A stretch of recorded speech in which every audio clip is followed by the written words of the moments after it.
magnificent, spectacular performance. We gonna start it like that. Salute and blessings to my real ones, bro. And those of you that missed that fight last night with John Ryder and Jaime Munguia, man, I'm gonna go ahead and say this, man. John Ryder, you are a warrior, but Jaime Munguia mopped the floor with this dude. It was a spectacular, a magnificent performance, man. And a lot of people were closely watching this fight. A lot of eyes were on this fight because none other than Saul Canelo Alvarez, also common opponent, also got into the ring with John Ryder, dropped him once in the 5th round, and went on to break his nose, dominated the whole fight. Now everybody already is saying Munguia had a better performance than Canelo Alvarez. 100%, I gotta agree with that, man. But they're also forgetting to mention that Canelo had a bad left hand. So I'm gonna throw that out in there. But Munguia, I'm gonna take nothing away from him. This man dropped Ryder 4 times in the fight, dropped him with a left in the 2nd round, dropped him in the 4th round.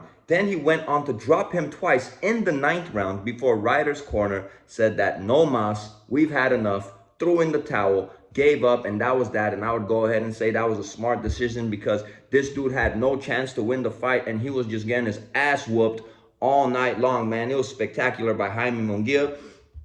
After the fight, obviously, called out Canelo Alvarez, and the response that he got from the crowd, I mean, a lot of people seem like they want to see that fight, man. And with the performance that Jaime Munguia had last night, I mean, he could make a case. You know how David Benavidez is making his case. Jaime Munguia can make his case that he deserves the Canelo Alvarez fight, bro, because that was one hell of a performance.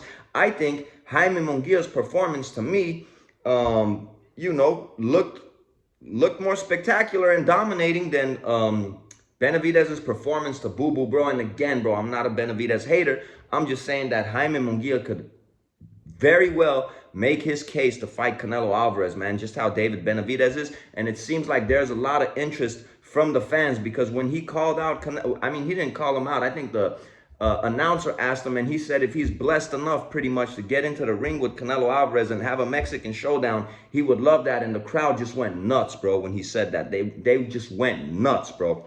Nuts. Now, another thing that impressed me about Jaime Munguia, man, that I feel like a lot of people aren't talking about, his last fight with Derevyanchenko, a lot of people were saying he's like a punching bag. A lot of people were saying he's getting hit a lot. A lot of people were calling him a piñata. A lot of people were saying all sorts of disrespectful stuff, right? Because he was getting hit a lot in that punch. But after the fight, he went ahead and said he embraced that, and he admitted that, said that he was just throwing wild punches and he was getting tagged with a lot of shots. But how about this, man? When John Ryder was having his little flurries in the fight, bro, in the middle of the fight, man, I would say like the 5th round, the 6th round, he had little moments in the fight. You know, everybody has little moments in their fight.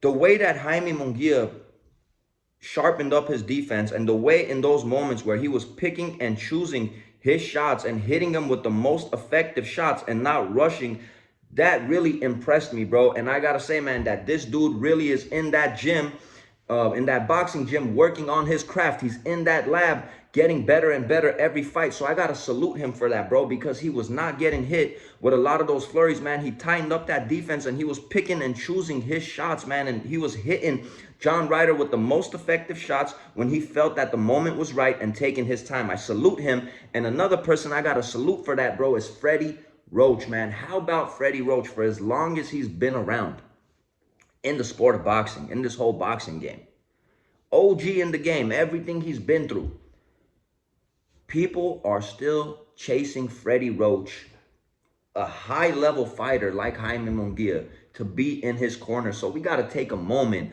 of our time to even salute Freddie Roach, still at his age, from all the work that he's put in the sport of boxing, still able to do it at the highest level, man. You got to salute this dude. And, man, what I want to say is, Jaime Munguia, you very well deserve that Canelo Alvarez match. You definitely did do better than Canelo did against John Ryder, man. I got to keep it a buck, bro. This man dropped this man 4 times, and he went on to stop him. It's something Canelo didn't do. And, he could make his case for that Canelo Alvarez fight. I would love to see it.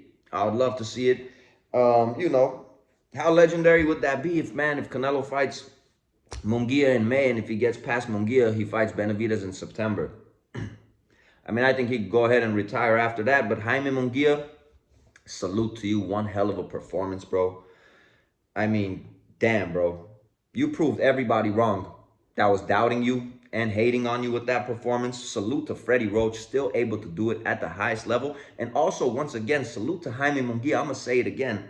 That last fight, how much he was getting hit with Devenchenko, he tightened up that defense and he was picking and choosing his shots at the right moments, man. Salute. Overall, excellent performance, bro. We got to wait and see what happens next. It's your boy Armin with Real Talk, man. Peace and blessings to all my real ones. We out of here until the next video.